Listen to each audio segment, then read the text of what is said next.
Ladies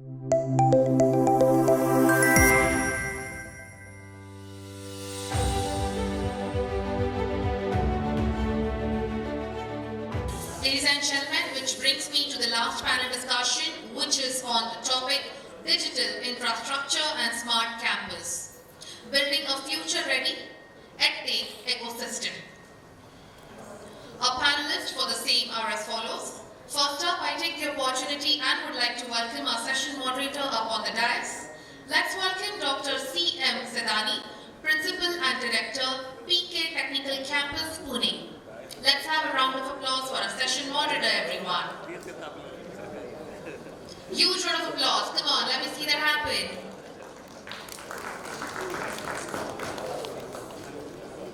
Thank you so much. Let's welcome Professor Prasad Joshi, Vice Chancellor, Deccan College, Postgraduate and Research Institute, deemed to be University, Pune. Dr. Ganesh Rao is here with us, Director, Pune Business School.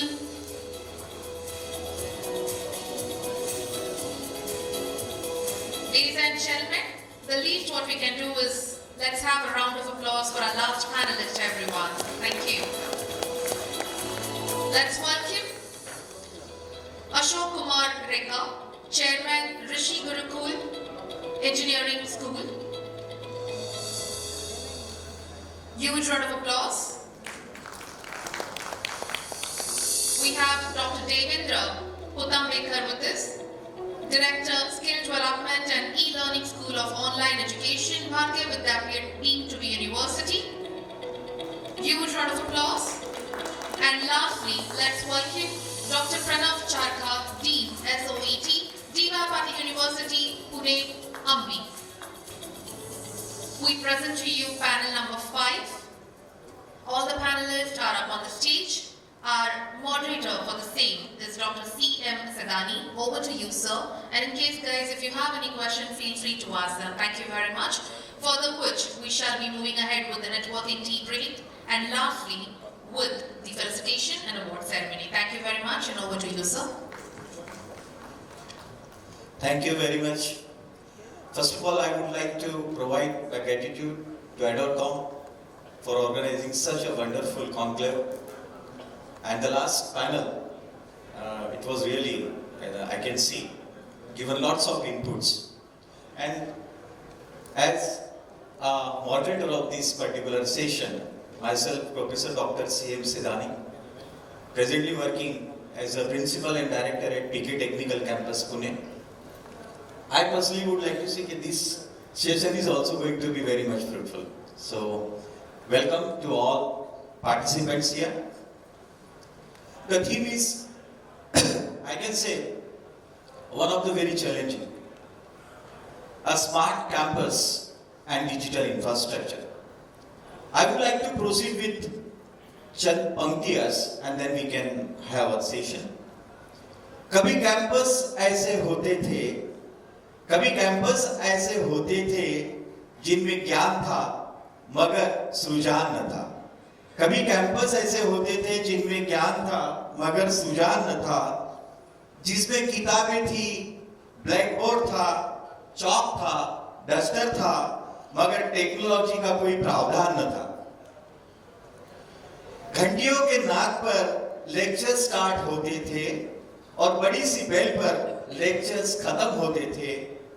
Classrooms और labs limited editions में होते थे और ऐसे ही पर्यावरण में भारतवर्ष के होनहार विद्वान तैयार होते थे. मगर आज जमाना बदल गया है. ज्ञान के सर्जन का पैमाना बदल चुका है.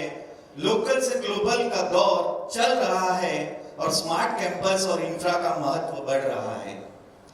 नया दौर है क्रांति का, डिजिटाइजेशन का, और अब इस समय में डिजिटल इंफ्रास्ट्रक्चर पे विद्यार्थी पढ़ रहा है और आगे बढ़ रहा है. बात है तरक्की की, बात है भारत को श्रेष्ठ भारत बनाने की. तो आने वाला समय एफिशिएंसी, सेफ्टी और सस्टेनेबिलिटी और डाटा ड्रिवन टेक्नोलॉजी की बात कर रहा है, यस, मेरा भारत आगे बढ़ रहा है, मेरा भारत आगे बढ़ रहा है, मेरा भारत आगे बढ़ रहा है. Thank you very much for your listening. Now, just I would like to go ahead with our first panelist to introduce himself in the brief and so on. Sir, please introduce yourself. Thank you. Namaskar and good afternoon to all of you.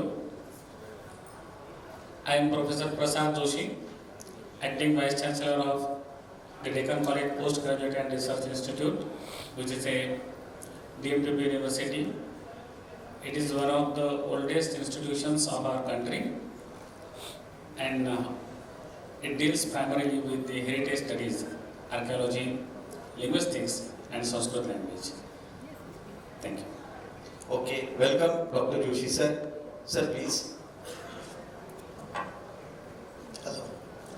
Yeah, I am Dr. Puntambekar. You will not see me here. I am 11th time minute entry. I am working as Director of Skill Development and Online Education with Bharati Vidyapit. And I belong to industry academics blend.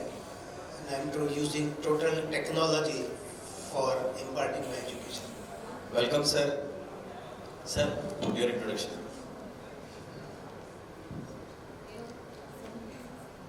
I am Ashok Kumar Reka from Telangana, one of the senior most disciples of Guruji Rishi, who is one of the great gurus of India. Presently, I am the chairman trustee of VTK projects being promoted with the inspiration of Guruji, and I even represented India to UNESCO also, speaking about the greatness of Indian culture as a solution to all problems of the whole world. Welcome sir. Yes sir, please introduce yourself. Thank you, sir. First of all, I would like to thank ArdorComm for giving me this opportunity to be a member of this panel discussion. I am Dr. Pranav Charkha. I am representing School of Engineering and Technology, Patil University, Pune, Ambi, and looking forward to have a fruitful insights more on the EdTech scenario in current India. Thank you, sir. Well, thank you for giving your brief introduction, and we can proceed for our main theme and the topics of the discussion. So as it is already mentioned, it is the need of the hour, like we have to speak about sustainability and safety and all other aspects with respect to data-driven technology. So in modern era of the education, our students or parents would like to see that their wards are entering to such institution which is known for all these parameters. So would like to go ahead, when we think about any private organization, any semi-private organization, or rather nowadays a government organization. So we personally would like to see what is the role of that infrastructure, what is the purpose of that infrastructure, whether it is giving whatever the inputs are required to their ward and like that. And speaking about the digital infrastructure, a quite new part rather, but not new, but I would like to say it is catching up in India also. So that way. Speaking about the campus, yes, the campus itself, it has a glory because at the 3-year, 4-year or even whatever the education the students are taking into the campus, not in the classroom, but they live in the campus, and that every student is created inside the campus. So I would like to go ahead with the very first question to Joshi sir. What you would like to say that enablers to go for a smart campus in modern scenario? Thank you, sir. We talk about the smart campus. Probably it is a replica of smart city or what? That questions come to my mind. Where everything is well equipped with technology and it facilitates the activities of that institute. Probably by that we mean the smart infrastructure or smart institute, smart college, smart university. But we must understand that when we talk about any educational institute, there are 3 components which are very, very important. First is the classroom, where the process of teaching learning happens. It starts from, including the evaluation system also, but the classrooms are there. So when we talk about the infrastructure, upgradation of the infrastructure, the very first thing that comes to us is the upgradation of the classrooms. And much has been talked since morning. We know that these all blackboards and green boards, they are making way to smart boards. But that is not enough. Just machines are installed. That doesn't create any smart atmosphere as such. Machines are there, but they should be well equipped with modern apps, modern applications coming. And when we talk about the universities, especially I am representing the postgraduate institute. So here we need e-resources connected to those boards. So availability of all the e-resources, various platforms like MOOC, like Swayam, they are available on the classrooms. So this is the component where we need a good infrastructure, very important infrastructure, that is the classroom. Second component is that the library system or the laboratories, which are the support systems, which are very crucial, which play a very crucial role in the institutions, educational institutions. Because that is the Atma, that is the Prana, that is the heart of any educational institute. Classrooms are there, but libraries and laboratories are equal part of that institute. And we know that nowadays it is shedding the shape. If we go to the libraries, automation is very, very crucial, and institutions are lagging behind because of, there can be several reasons, but InfluNet, few years before it was a very, very important tool, but now many resources are coming up. So fully automated libraries, laboratories, that the management has to strive for to keep their resources intact and very important. And the third component is that academic section, rather related to the administration. The very first moment the ward or the pupil or where stakeholders are introduced with the enrollment, from there it starts the infrastructural upgradation, the necessity of that. And right from the enrollment to the degree certificate, ERPs are there, many things are coming and going also, and that needs upgradation. So well-equipped support system, administrative system, and certificate generation, QR code, and all these things are there that we need to provide. So I look from these three components as the infrastructural upgradation. First is the classroom, second is the library, laboratories, and third is the academic section. Thank you. Thank you, sir. One important component, like the part related with the finance. When we go with the smart technology adaptation or would like to speak about some digitization and everything, we are working in such organization where the finance constraints are there, maybe the management is a bit reluctant for necessary changes or adopting the changes. Could you provide certain thoughts or some solution over it? Actually, it differs from institute to institute, that's what I think. But sources are to be generated and we need upgradation of that. But we cannot burden our stakeholders. See, the maintenance of all these equipments and all these things, once and for we install the machines and all these gadgets, that's not enough. So do we need to increase the fees or SSR or other sources? That's also very important. It could not be in that way directly proportional, raising the students' fees and making an infrastructure. That could be one thing. Okay, anyway, thank you, sir. That shouldn't burden the stakeholders, and we need to go to, everybody cannot afford, and rural areas, semi-rural areas are there, students coming from diversities, and that everybody cannot afford. So that kind of balance is a challenge, I think. Okay. Thank you, sir. Well, sir, my next point for you, for the discussion today, okay, if you want to establish an educational institution with a smart campus and digital infrastructure, what could be the scalable, secure and measurable points you would like to provide them as a suggestion? See, since morning we are talking of so many technologies. Smart technologies are needed, digital campus is needed. But you rightly asked a very correct question. This entire thing depends on the purpose for which we are doing this. So everybody is taking the technology, but they don't know why they are taking up. So the real utilization is not there. So whenever there is an investment, it is treated that it has gone somewhere in the way. We have smart boards, smart classrooms, but we are not teaching our faculties to utilize it into better way. So we are not spending in money in educating them. So far also every institution, they are investing into tangible purchases. But that ROI for those tangible purchases will not be there till you train your team to utilize it. Otherwise the entire investment goes into the waste. We nowadays, if we talk of a digital campus, then it starts with admissions. There are CRMs nowadays. So CRMs are helping you in giving admissions and all. Multiple vendors you can register, and so many, everybody knows about CRM. Then it comes to teaching learning process, there are learning management systems. A lot of companies are there. They are there.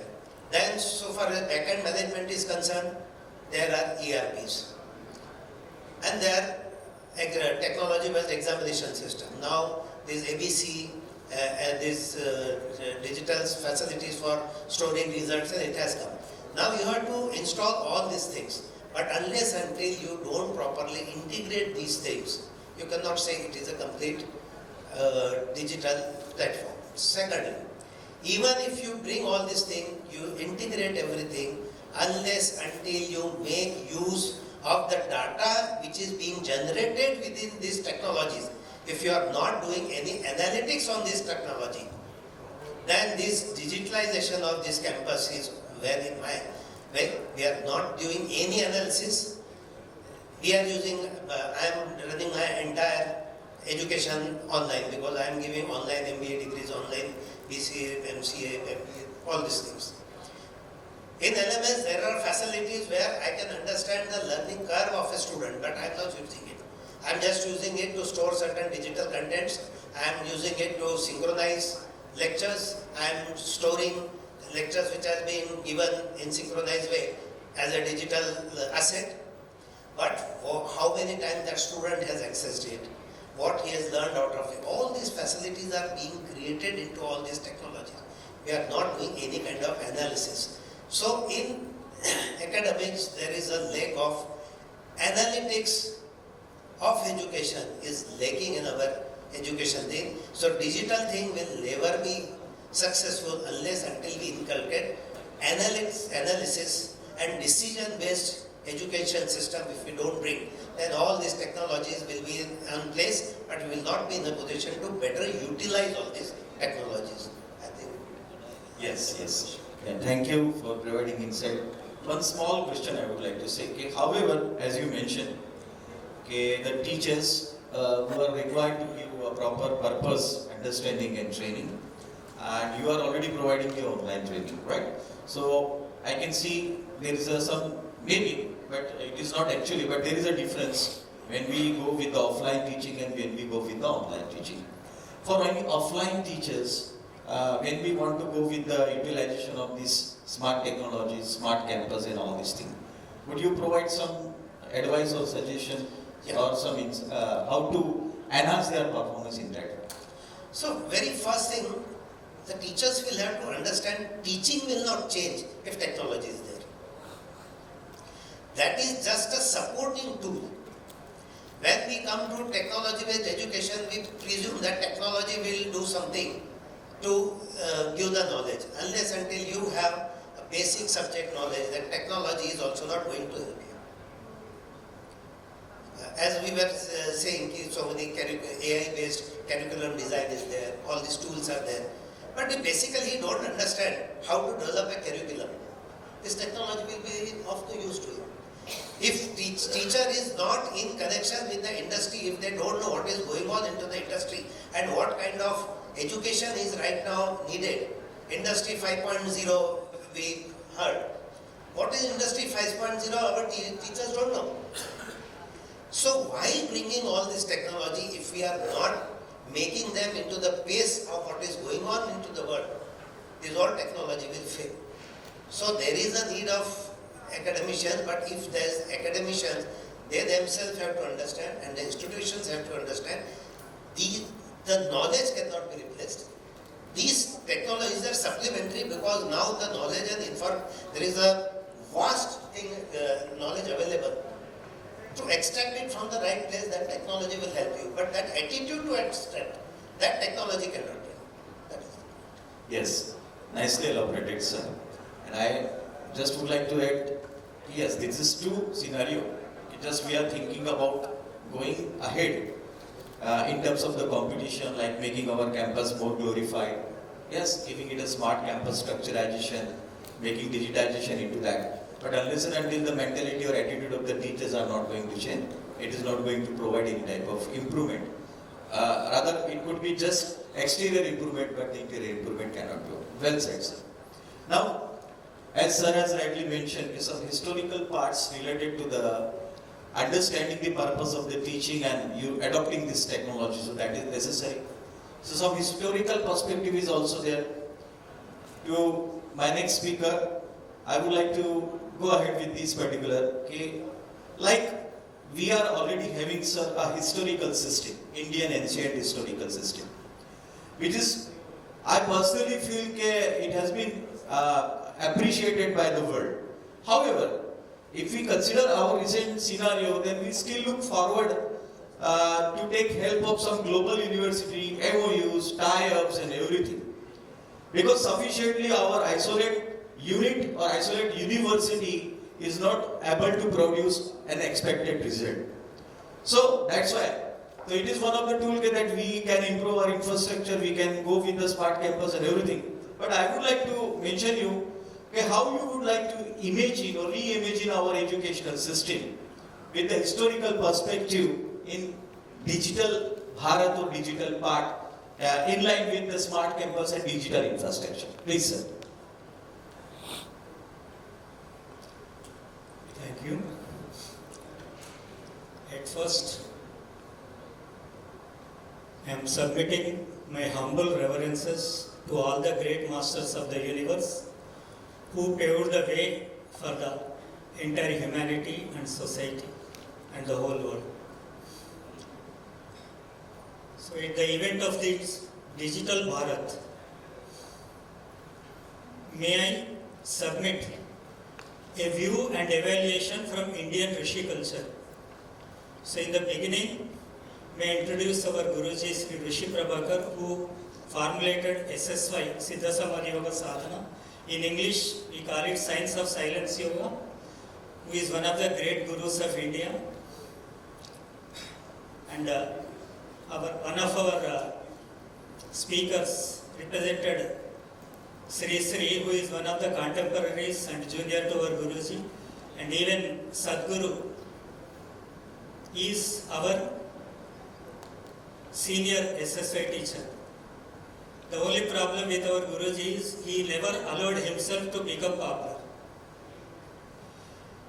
Now, may I submit the view from this Indian Rishi culture about reimagining education in digital Bharat. So what is Rishi culture?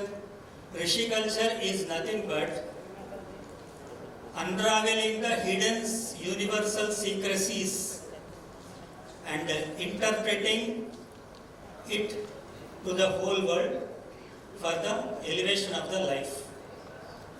That has been happening since the beginning of ancient Indian culture till today, and it goes on continuing.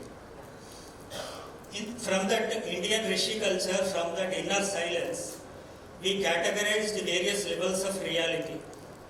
Real reality, that is materialistic reality, psychic reality and delusionary reality. These are abnormal psychology.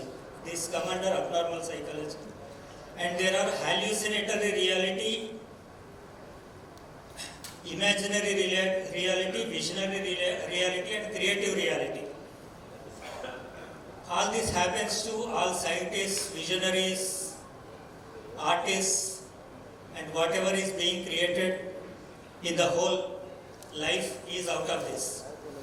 But now we are discovering a new category in this reality, that is scientific reality, whether it is VR, AR, AI, XR, MR, Metaverse or immersive technologies, whatever they are. So now let us look into this matter from a view of Indian Rishi culture as a practitioner of Rishi culture. So we have to evaluate what is Vidya and Avidya. Now we are in Mumbai, we are within the vicinity of Siddhi Vinayaka. Let us unravel this from the Vinayaka and Subramanya story. Lord Shiva and Parvati gave an examination to their sons for employing a responsibility. Subramanya on his peacock, he went into the entire universe. Vinayaka riding his rat, he is moving around his parents. And coincidentally, mysteriously, both of them are meeting at various points. What is the latent universal secrecies, universal truths behind this story? Ultimately, Vinayaka was given Ganadipatya and Subramanya was given Deva Sena Sainyadipatya. So what is the hidden secrecy behind this? Vinayaka went inwardly into inward sadhana. Subramanya went into outward sadhana, outwardly. In fact, both are same. How they met at the same points? Because both are same. You have to go inwardly as well as you have to go outwardly also. How to go inwardly? Actually, that is the Vidya shown in the Indian culture. All Indian rishis, gurus in the Gurukul system education first taught going inwardly, that is Vidya. When you travel inwardly, enormous inner silence happens. From that inner silence, several discoveries happen. And those discoveries goes to any level of extent. All universal truths will be unraveled. All latent universal truths, all hidden universal truths arise from that inner silence. That is going onwardly from the inner silence. All Vedas, Upanishads, all scriptures, all Dharma Shastras, all Samhitas, all evolved out of this. This is the Indian Rishi culture. Now let us view this digital Bharat, modern technology from Indian Rishi culture. Then there is a system in Indian Rishi culture. All education and learning is in 3 levels. Shravana, Manana, Nididhyasa. What is Shravana? Unfortunately, Shravana is not happening in the current system of education, but very little it is happening at some places. Shravana is not just listening, not just hearing, but observing, perceiving totally, 100 to 100%. We can see it with an example. If a drop of water falls on a sponge, it simply absorbs. That is Shravana. So all the education system, learning system must begin with Shravana. It has to absorb, perceive, totally, fully. So after that, next level is Manana. What is Manana? After some time, what happens? There is definite possibility to get it deviated or a little forgetting may happen. So Manana has to happen. It has to be reviewed, evaluated, applied from time to time. That is Manana. Finally, Nididhyasa. What is Nididhyasa?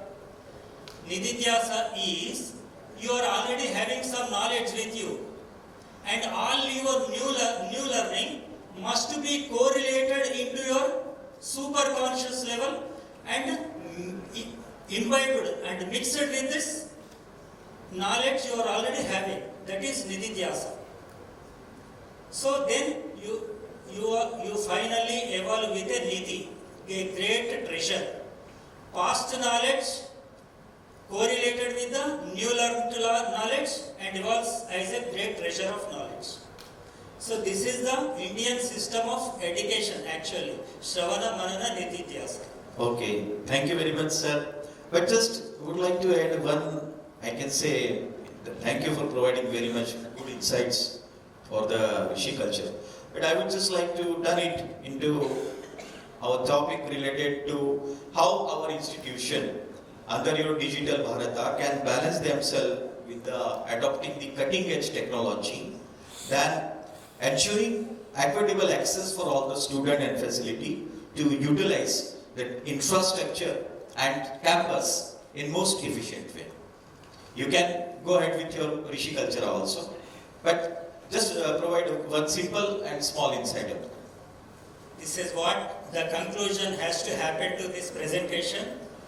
This is when the present learning, this present technology, whether it is artificial intelligence or digital technology, has to be correlated with the existing system of education and evolve as a Pennidhi, new treasure of knowledge.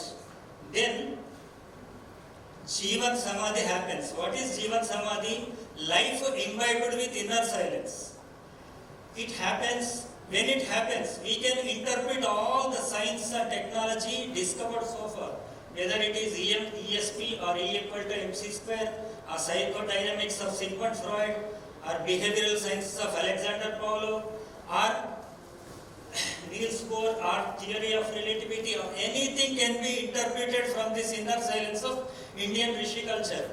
So this digital Bharat, when this modern digital Bharat, when mixed with this existing educational system, evolves in the form of modern Rishis. Who is a Rishi? He has to habituate himself, transform himself into the existing scenario and give a new methodology and new interpretation to the whole world. Then what happens?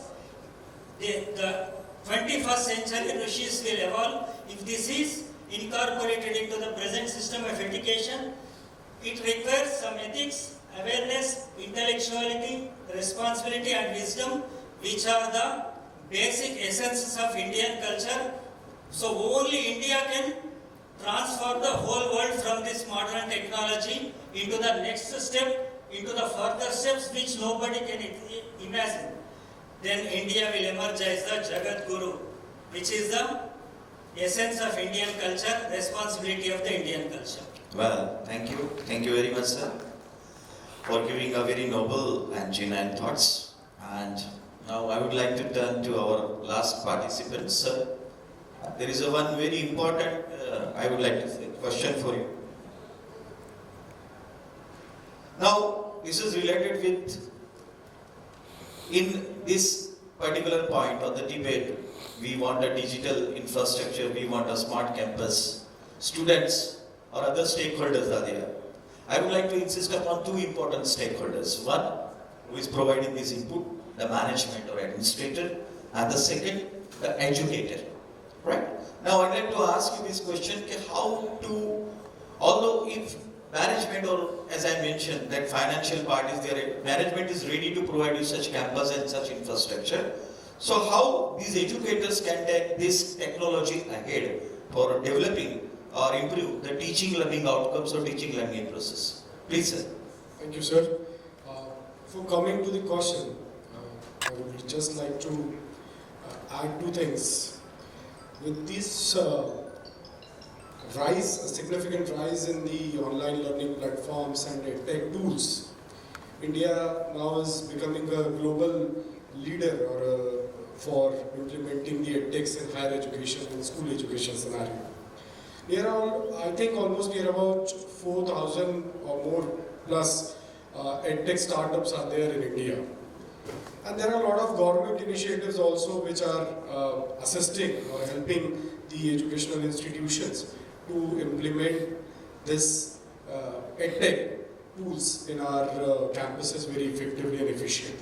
As we all know, NEP has led us a foundation. There are different initiatives like National Digital Education Architecture, which aims to provide a level playing field to all. Similarly, National Education Alliance for Technology, that is NEET scheme. Then Diksha, Digital Infrastructure for Knowledge Sharing. Now with all these initiatives and with the vision of Honorable PM, sir, we must support the Make AI Work for India. This is the vision, and we should do this and we should follow this. Coming back to the question that implementing EdTech or adopting EdTech tools in India effectively and especially in HEIs for educators or training the educators, the most important thing which probably I feel is the access needs. Developing a proper plan, how it will be implemented, at what level we need to implement, choosing the appropriate technologies that we would like to implement, choosing proper EdTech tools, providing the training to the faculties is the most important thing, because utilization of as after post-COVID, we are with COVID or post-COVID now, we are very well versed with utilizing the G-Meets, Zooms and different platforms. But now the things are moving ahead and there are so much revolutionary products coming in terms of EdTech. As recently we are implementing a virtual interactive AI platform for having a PI training for our final year engineering students. So that are the different tools that we are using. So integrating these technologies into our curriculum is one of the things. Ensuring the proper IT infrastructure is again a big task for implementing such kind of thing. Promoting digital literacy among all these stakeholders, monitoring and evaluating the effectiveness, as far as rightly pointed out, the utilization is important. The decision making out of this, the data that being collected after implementing these things. So analysis is important, and ultimately we all are concerned with the outcome that what we are doing. So outcome is one of the important aspects. So there are monitoring and evaluating the effectiveness, fostering a culture of continuous improvement. Every now and then we should improve what we have implemented. And the most important thing in terms of students, the ethical considerations of all these EdTech tools. Now, as a lot of speakers have already pointed out that the kids, the generation is more smarter than us. So definitely the ethical part of implementing these EdTech tools is a matter of concern for all of us while implementing. Well, very nicely. Just would like to add one small question to this. Now you can see the utilization of data analytics and AI. Can you see the educators to adopt this technology and how they can go ahead to produce a good outcome or a better students? Any thoughts on this? Yes, I just pointed out that we have implemented for our final year engineering a platform for a virtual AI-powered personal interview training platform. So what we are analyzing the students, because when we interviewed, we have a certain limitations of asking the questions. But now with the help of this AI-powered tool, the questions, the tests, so immediately that, say for example, for engineering students, we have a technical platform also.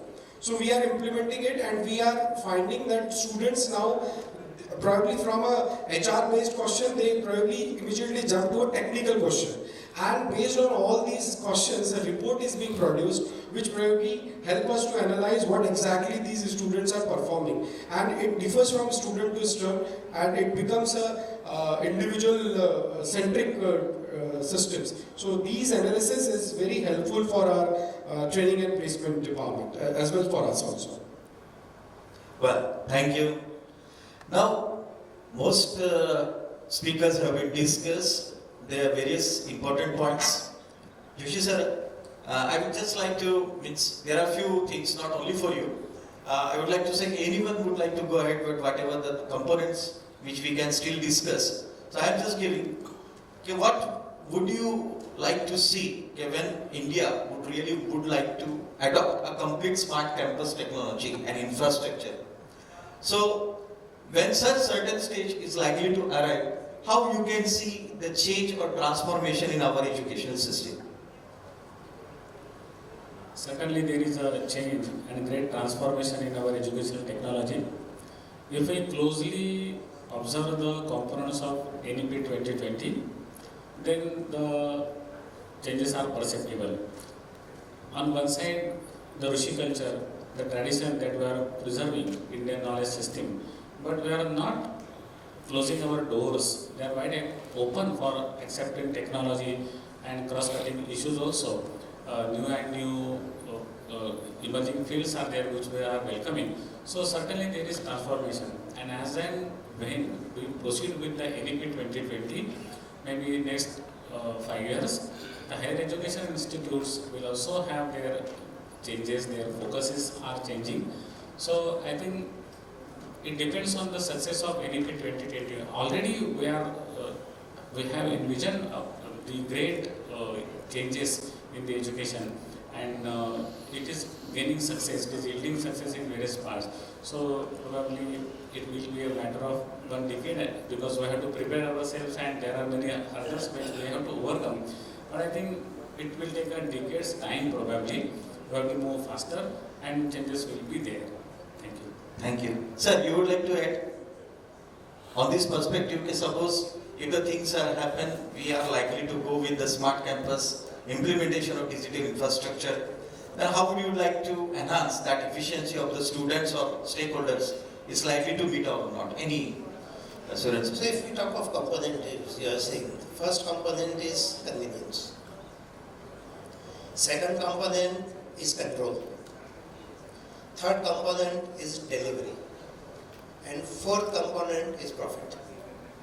So if we are using technologies to leverage on all these components, when we talk of convenience, then convenience in admission, convenience in student processes, administrative processes, convenience of faculties in adopting the teaching learning process, their convenience in delivering the things, students' convenience to take lectures, attend libraries and all the knowledge they need. And then comes the control. So whatever this process is going on at every stage, you have a control. Control is not always meant by forcing something. Control is whatever, for what purpose I am doing something, whether it is going into the right direction or not. If I am controlling that and at right time I am getting the right information, I will be in a better position to retune the things and recontrol the things. So that perspective controlling. And then your convenience or the stage. And when if I do it very well, I will gain profit. In terms tangible, there may be tangible profit, intangible profits. Tangible profits for staff, they will get good salaries. Management, they will get good profit. Student, they will get good education. So ultimately it turns to profit. So if we are not in a position to extract all these components out of this technology, then there is no purpose. Yeah, thank you. Thank you very much. Sir, just into that, can we undergo as an educational system under UGC guideline going for the NAC, under technical education going for the NBA. At the global level, we are speaking about NRF and all these things. What you would like to say, this smart campus, what value addition it can provide to such type of accreditation process? Any lights on that? Actually, for deriving the best possible and most favorable results out of this digital era or advanced scientific era is to apply entire technology into inner silence or coordinating inner silence to this modern technology or mingling both inner silence as well as modern technology. Then the best possible to the humanity happens, true Loka Kalyana happens, true Nididhyasa happens, otherwise Nidhi Prayasa happens, which some of the speakers are afraid of and some of the eminent people are afraid of. So it requires inner silence and wisdom of Indian culture and awareness of Rishi culture, which is required for this modern science to be manifested as a boon to the humanity. Okay, sir. Thank you. As time is over, only 1 minute I will like to provide. Like accreditation process, as I mentioned, how these facilities are going to improve the things for the India, at least for our country. Just very elaborative in 1 minute. Sir, definitely these EdTech platforms will provide the facilities for making our documentation very smooth, one thing. Then the data analysis is one part which will be at very pinpointedly and very a click-driven mechanism would be there definitely for the accreditation, documentation, and it will be a ease of use for all of us, definitely. Well, thank you. I would like to provide once again my sincere thanks to all the speakers for giving a very thoughtful and valuable, I can say, insights on this particular topic. And on this note, those who have just listened, I personally would like to say that since it is the recent challenge for every institution to adopt the smart campus and to go with the digital infrastructure, I would like to say that whatever the discussion from this forum, so it is likely to help you in future part or future ahead or to adopt this technology. With this note, thank you once again to ArdorComm. Thank you everyone. Thanks a lot. Ladies and gentlemen, please give a big hand for our last panelist. This was our last panel discussion and I'm pretty sure that you enjoyed. Our panelists have provided the insights of the crucial topic, and if you have any questions, feel free to ask them during the networking tea break. Thank you very much all the panelists for touching upon such wonderful insights. I take the opportunity and would like to welcome Kumar to please come up on the stage and let's felicitate our panelists. Is here, sir, around here?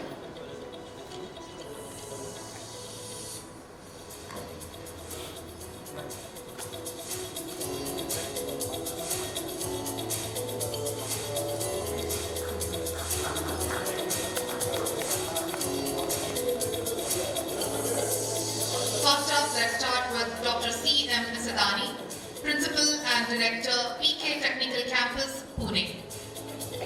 Our moderator for this session. Huge round of applause, ladies and gentlemen.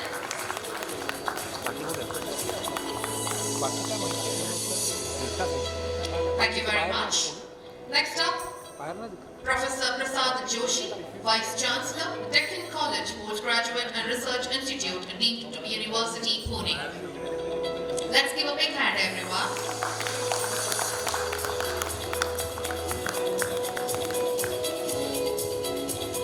Next up to Mr. Ashok Kumar.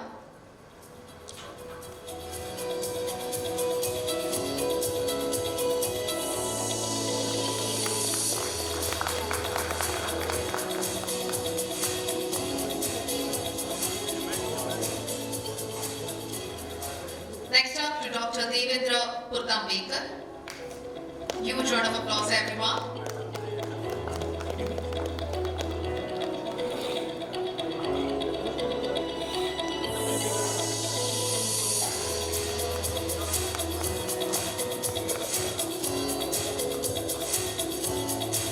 And last but not the least, let's present the certificate of appreciation to Dr. Pranav Charkha.